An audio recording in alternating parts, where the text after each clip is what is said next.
안녕하세요, 민티저입니다. 오늘은 되게 오랜만에 중국발 제온 쿼드코어 리뷰를 하나 해볼 건데요. 아마 제 영상을 처음 보시는 분들도 계실 테니까 요 제온 CPU가 뭔지에 대해서 그냥 간략하게 설명을 드리면은 인텔에서 만드는 서버용 CPU고요. 그리고 제가 지금 소개하려는 거는 중국에 있는 데이터 센터에서 이제 작동을 하던 그런 CPU를 서버 CPU도 세대가 교체가 되면서 이제 중고 시장에 풀린 거예요. 그 중에서 되게 저렴한데도 성능이 괜찮은 것들이 간혹가다 있어요. 그래서 제가 그거를 갖다가 가져와서 리뷰를 하는 거고요. 이런 CPU는 전 대부분 알리익스프레스를 통해서 구입을 하고 있습니다. 그래서 오늘 보여드릴 CPU의 이름은요. 제온 E5 2637V3라는 거고요. 뒤에 V3가 붙는 거는 이제 하스웰 기반의 CPU라고 보시면 돼요. 참고로 이 하스웰이라는 거는 2014년도에 나왔었던 CPU의 코드네임이에요. 그러니까 지금으로부터 대략 한 7, 8년 전? 그 정도에 나왔었던 그런 CPU입니다. 이게 알리에서 그런 CPU를 사면은 이렇게 포장이 돼서 와요. 진짜로 딱 이렇게 그 정전기 방지 비닐에 쌓여가지고 그냥 달랑 CPU만 오거든요. 이런 상태로 이 우편 봉투에 담겨서 옵니다. 그래서 빼서 보여드리면은 이게 일반 PC용 CPU에 비해서는 굉장히 사이즈도 커요. 그래서 네, 보시면은 이렇게 히트 스프레더 모양 자체도 조금 다르고 그리고 굉장히 큽니다. 참고로 이 CPU의 이제 소켓은 LGA2011V3라고 해가지고 다나와에 등록되어 있는 메인보드 중에서는 맞는 게 없을 거예요. 근데 제목이나 썸네일 보시고 오신 분들은 이게 그러니까 왜 가성비 CPU냐고 궁금해 하실 수도 있으니까 먼저 가격을 말씀을 드리면은 이거는 대략 알리익스프레스에서 $20 정도 합니다. 그러니까 우리나라 돈으로는 한 25,000원 정도 하는 거고요. 25,000원인데 쿼드코어에 스레드는 8개, 하이퍼 스레딩이 적용이 됐어요. 그리고 기본 속도는 3.5GHz에 그리고 부스트 클럭은 3.7GHz까지 올라갑니다. 아무래도 요즘 CPU에 비해서는 부스트 클럭이 이렇게 높지는 않아요. 그런데 가격을 생각하고 그리고 옛날 공정을 생각한다 라고 하면은 충분히 괜찮죠. 그냥 단순하게 생각했을 때는 상당히 메리트가 있습니다. 그런데 문제는 아까 말씀드린 것처럼 이거를 끼울 수 있는 메인보드가 존재를 하지를 않는다는 거예요. 그러면 이거를 어떻게 써야 되느냐? 여기서부터 이 서버용 CPU를 사용하는 데 있어서 리스크가 작용을 하게 됩니다. 이 CPU 자체는 전혀 리스크가 없어요. 이 CPU를 만든 데가 인텔이고 그리고 뭐 중국에서 샀다 이런 거랑 상관없이 그냥 제조자가 인텔이기 때문에 이 CPU는 거의 고장날 일이 없습니다. 다만 우리가 모두 아는 것처럼 메인보드에서 고장이 잘 나요. 그런데 그 메인보드가 중국에서만 만들어요. 여기서 말하는 중국에서만 만든다는 거는 무슨 에이수스나 MSI 같은 우리가 잘 아는 이제 브랜드들의 중국 공장에서 만들어 온다는 의미가 전혀 아니고요. 정말 우리가 듣도 보도 못한 중국산 브랜드의 메인보드를 말하는 거예요. 그 메인보드의 품질을 우리가 정의를 할 수가 없어요. 어느 정도 메이저 브랜드처럼 품질이 나오지를 않을 거고요. 그리고 이게 제품마다 또 편차가 엄청나게 심할 거예요. 그래서 거기서부터 리스크가 옵니다. 아마 제 채널 영상들을 많이 보신 분들이라면은 이거를 제가 수차례를 계속 말했기 때문에 되게 지루하신 내용일 수도 있는데 혹시나 제 채널에 처음 오셔가지고 첫 영상을 이걸로 보시는 분들이 계실 수도 있으니까 굉장히 리스크가 따르는 그런 제품이다 라고 먼저 말씀을 드리는 거예요.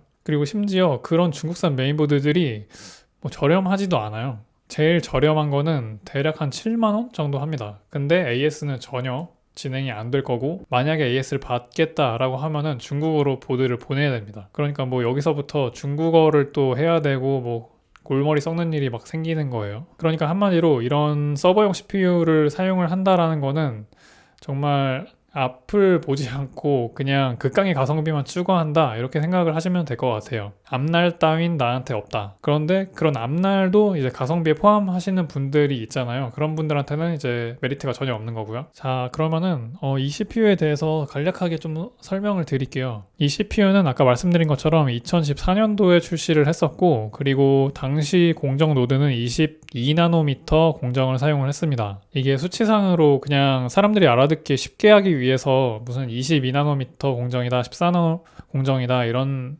얘기들을 하는 거지만 실제로 그 반도체를 만드는데 들어가 보게 되면은 같은 노드의 공정이라도 세대가 바뀌면 바뀔수록 단순히 그 미세도만 이제 미세하게 되는 게 아니고 굉장히 여러 부분에서 이제 최적화를 거치게 돼요. 그래서 옛날에 22나노미터랑 지금의 뭐 14나노나 뭐 10나노 7나노 이런 거랑은 그냥 완전히 다른 거라고 생각을 하시면 됩니다. 단순히 22나노에서 뭐 예를 들어가지고 14나노다. 그럼 8나노 차이겠네? 이렇게 생각할 수 있는 게 아니에요. 그냥 그 사이에는 그런 숫자로 알 수 없는 엄청난 갭이 존재를 한다고 보시면 돼요. 그리고 이 CPU에 좀 주목을 해야 될 부분이 또 하나가 있는데요. 구형 옛날 CPU긴 하지만 제온, 그러니까 서버용 CPU다 보니까 레벨 3 캐시가 15MB나 됩니다. 15MB면은 지금 CPU들 생각을 했을 때도 그렇게 낮은 용량이 아니에요. 많이들 아시는 것처럼 일반적으로는 캐시 용량이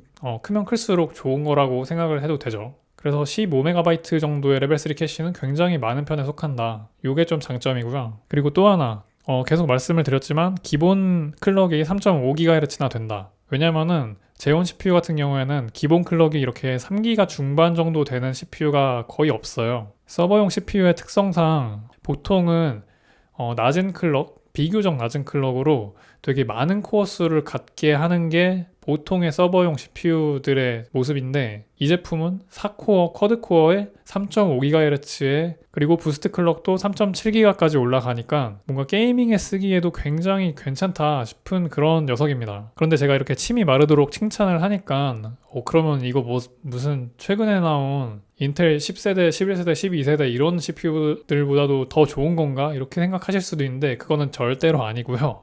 가격 자체가 25,000원인 거에 주목을 해주셨으면 좋겠어요. 그러면 이게 PC용 CPU랑 뭐랑 비교해서 비슷하냐라고 물어보시면은 조금 황당하실 수도 있는데, 옛날에 i7 2600K보다 조금 더 좋은 수준으로 보시면 될 것 같습니다. 그럼 갑자기 뭔가 기대치가 확 낮아지는 그런 느낌이 드실 수도 있는데, 그런데 제가 검색을 해보니까 최근에도 중고나라 같은 데서는 2600K가 대략 한 5, 6만 원 정도에 팔리고 있는 것 같더라고요. 근데 물론 그 CPU랑 직접 비교는 어려운 게, 그 CPU들은 이제 보드 수급이 그나마 좀 원활하잖아요. 중고품이긴 해도 중국에서 직접 사는 보드보다는 보드 수급에 조금 더 원활한 측면이 있겠죠. 그리고 중고 보드라서 조금 더 저렴하기도 할 거고요. 그러면 이 CPU는 보드값 포함해가지고 대략 얼마 정도 하냐 이렇게 물어보시면은, 되게 저렴한 보드를 기준으로 했을 때, 제가 말하는 건 이제 중국산 보드를 말을 하는 거예요. CPU랑 중국산 보드 이렇게 합해가지고 10만원 언더로 끊을 수 있습니다. 거의 한 97,000원 정도 하는 것 같았어요. 여기서 만약에 보드 값이 조금만 더 쌌으면은,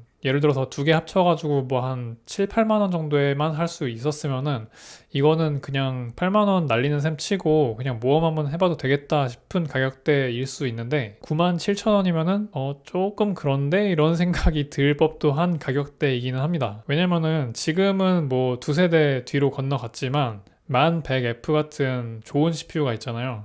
1100F랑 그리고 거기에 맞는 보드랑 매칭하면은 대충 한 16만원, 15만원 정도 하지 않나요? 그 정도면은 아마 살 수 있을 거예요. 그래가지고 대략 한 6만원 정도만 더 투자를 하면은 AS 빵빵하고 완전 최신 CPU 1100F면은 지금 제가 알려드린 이 서버용 CPU보다 성능도 훨씬 더 좋아요. 싱글코어든 멀티코어든 성능도 더 좋습니다. 그렇게 생각해 볼 수도 있고, 그런데 또 한편으로는 97,000원대 16만원이다? 그러면 6만원 차이다. 참고로 이렇게 저가형 컴퓨터를 고르는 그런 상황에서는 6만원 정도면은 무시할 수 없는 돈이기도 합니다. 그러니까 거기서 고민이 이렇게 생기는 거겠죠. 아무튼 서론이 이렇게 길었고요. 그러면은 이 CPU를 사용하면은 도대체 어떤 그래픽 카드까지는 원활하게 돌릴 수 있고, 그리고 프레임은 어느 정도까지 나오는지 그거를 제가 한번 테스트를 해봤어요. 제가 여러 가지 게임으로 테스트를 하진 않았고, 디아블로 3 리저렉션 하나로만 테스트를 했는데 사용한 그래픽 카드는 옛날 거죠. RX 560 그리고 RX 580 그리고 GTX 1660 슈퍼, 이렇게 세 가지로 테스트를 해봤습니다. 그리고 참고로 테스트에 사용된 메모리는 DDR4 2133MHz고요. 속도를 여기까지 고정을 해놨어요. 이 이상 올릴 수가 없고, 그리고 메모리 오버클럭도 안 됩니다. 그래서 이것보다 더 높은 클럭의 메모리를 사용을 할 필요가 없어요, 아예. 아무튼 속도는 이렇고 4GB 모듈 4개를 꼽아가지고 총 16GB로 쿼드 채널 메모리 구성을 했습니다. 이것도 조금 신기한 부분이죠. 일반 PC용은 듀얼 채널 메모리까지가 이제 끝인데, 이런 서버용 CPU는 쿼드 채널 메모리까지 돼요. 그리고 메모리를 3개 꼽으면은 트리플 채널로 동작을 합니다. 그리고 모든 테스트는 풀 HD의 옵션은 최저 옵션으로 테스트가 된 거고요. 첫 번째로 RX 560의 결과입니다. 보시면은 평균 프레임이 대략 한 60프레임 정도 나오고 있는데요. 이게 액트 1이고 굉장히 이제 몹이 적게 나오는 구간이잖아요. 그거는 다시 말하면은 몹이 조금만 더 많이 나온다. 그렇게 되면은 프레임이 더 떨어질 수 있다. 이렇게 봐주셔야 될 것 같고요.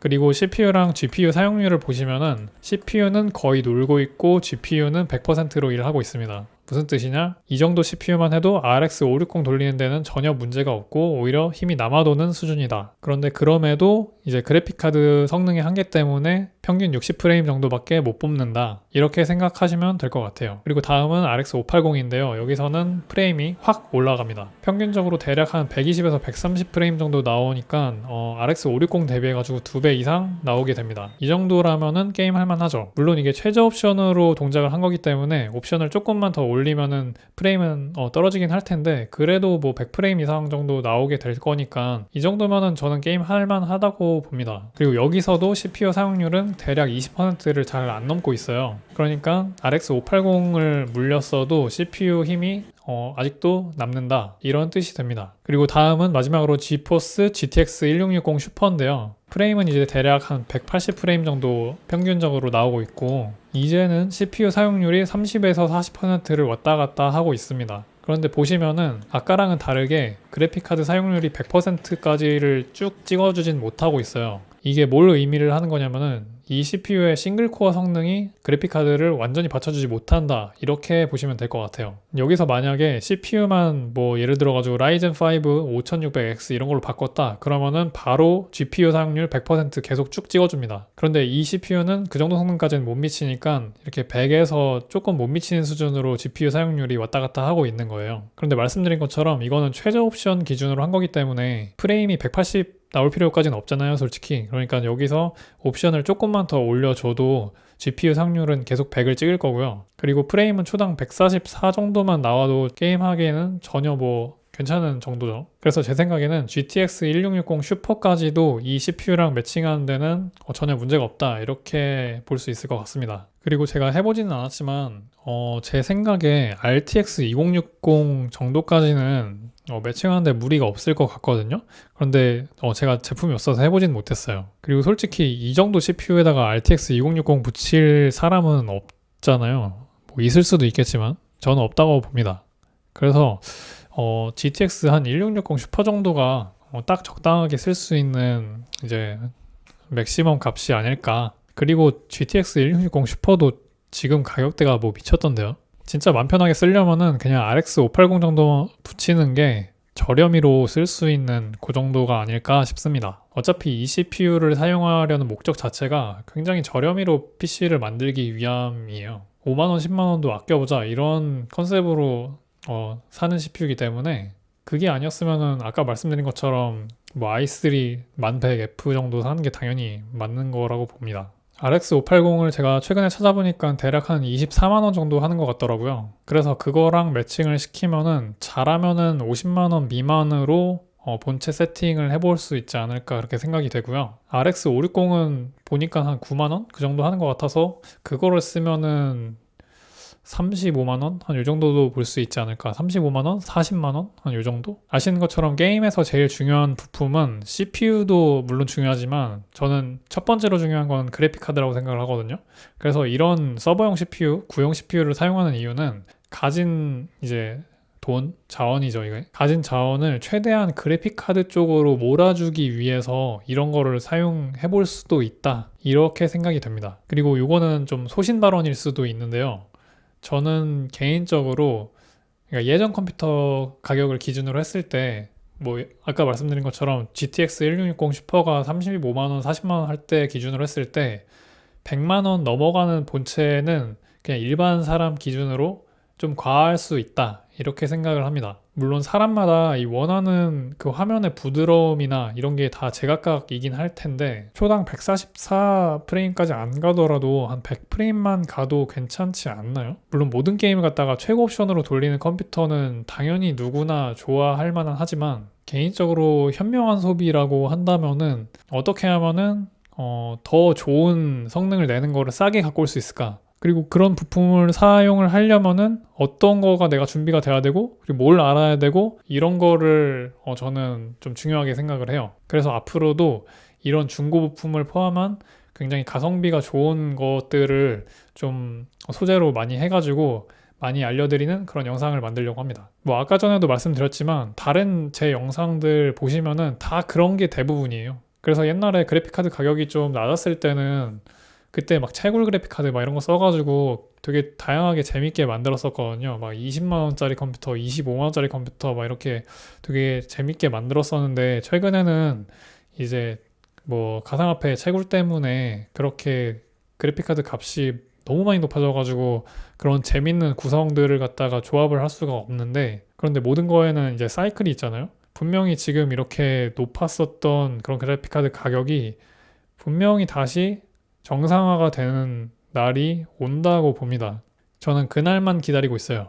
그날이 되면은 정말 재미있는 그런 조합들 많이 만들 수 있을 것 같아요. 그래서 벌써부터 기대가 됩니다. 아무튼 제가 잡설이 길었는데 오늘은 여기까지만 하고요. 그러면은 저는 다음 영상에서 또 재미있는 걸로 찾아뵙도록 하겠습니다. 오늘도 봐주셔서 감사하고요. 행복한 하루 되세요.